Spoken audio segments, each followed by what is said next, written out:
Assalamualaikum warahmatullahi wabarakatuh.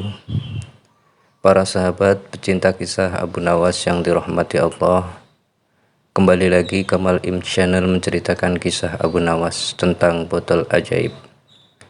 Kisah ini seperti halnya kisah Aladin dan lampu ajaibnya.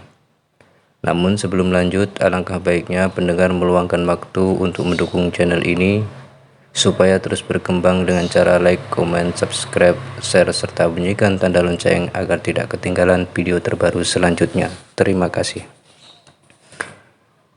Pendengar pecinta kisah Abu Nawas yang budiman, tiada henti-hentinya, tiada kapok-kapoknya Baginda Raja Harun ar-Rasyid selalu memanggil Abu Nawas untuk dijebak dengan berbagai pertanyaan atau tugas-tugas yang aneh.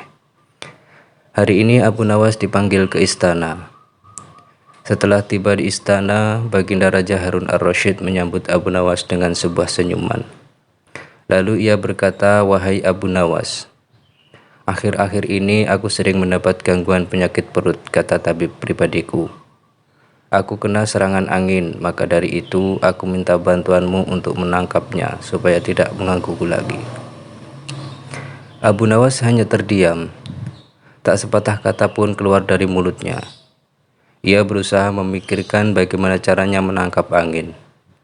Ia masih bingung bagaimana caranya membuktikan bahwa yang ditangkap itu memang benar-benar angin.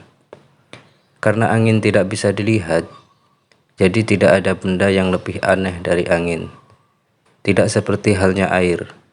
Walaupun ia tidak berwarna, tetapi masih bisa dilihat, sedangkan angin itu tidak. Baginda Raja Harun ar-Rasyid hanya memberi Abu Nawas waktu tidak lebih dari 3 hari. Abu Nawas pun pulang dengan membawa pekerjaan rumah dari Baginda Raja.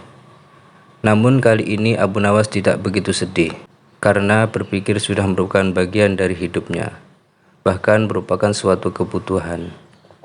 Ia yakin bahwa dengan berpikir akan terbentang jalan keluar dari kesulitan yang sedang dihadapi.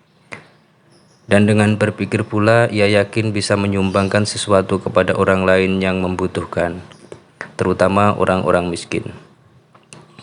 Karena tidak jarang, Abu Nawas menggondol sepundi penuh uang emas hadiah dari Baginda Raja atas kecerdikannya.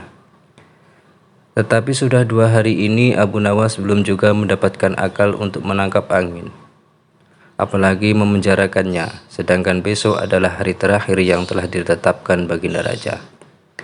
Abu Nawas hampir putus asa. Abu Nawas benar-benar tidak bisa tidur walaupun hanya sekejap. Mungkin kali ini sudah takdir Abu Nawas harus menjalani hukuman karena gagal melaksanakan perintah Baginda Raja. Abu Nawas berjalan gontai menuju istana. Di sela-sela kepasrahannya kepada takdir, ia ingat sesuatu, yaitu Aladin dan lampu wasiatnya.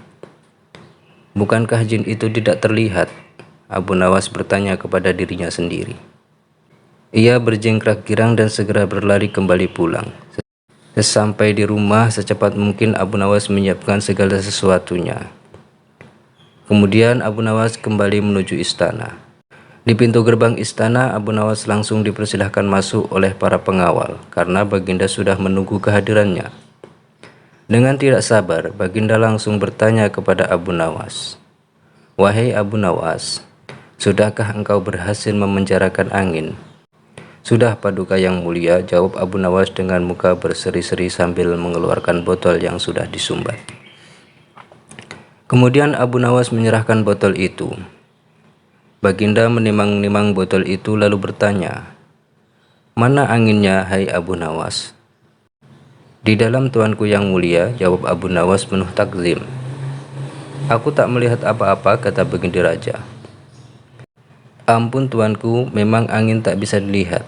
Tetapi bila Paduka ingin tahu, Paduka harus membuka tutup botol itu terlebih dahulu," kata Abu Nawas menjelaskan.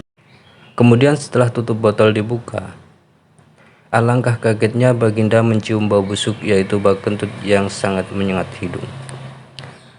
"Bau apa ini, hai Abu Nawas?" tanya Baginda marah. "Ampun tuanku yang mulia, tadi hamba buang angin dan hamba masukkan ke dalam botol. Karena hamba takut angin yang hamba buang itu keluar. Maka dari itu hamba memenjarakannya di dalam botol itu," kata Abu Nawas ketakutan. Walhasil, akhir dari cerita Abu Nawas kali ini, Baginda tidak jadi marah karena penjelasan Abu Nawas memang masuk akal. Dan inilah kesekian kali Abu Nawas selamat dari jebakan Baginda Raja Harun ar-Rasyid. Terima kasih telah mendengarkan cerita kali ini, semoga bermanfaat dan tunggu cerita terbaru selanjutnya.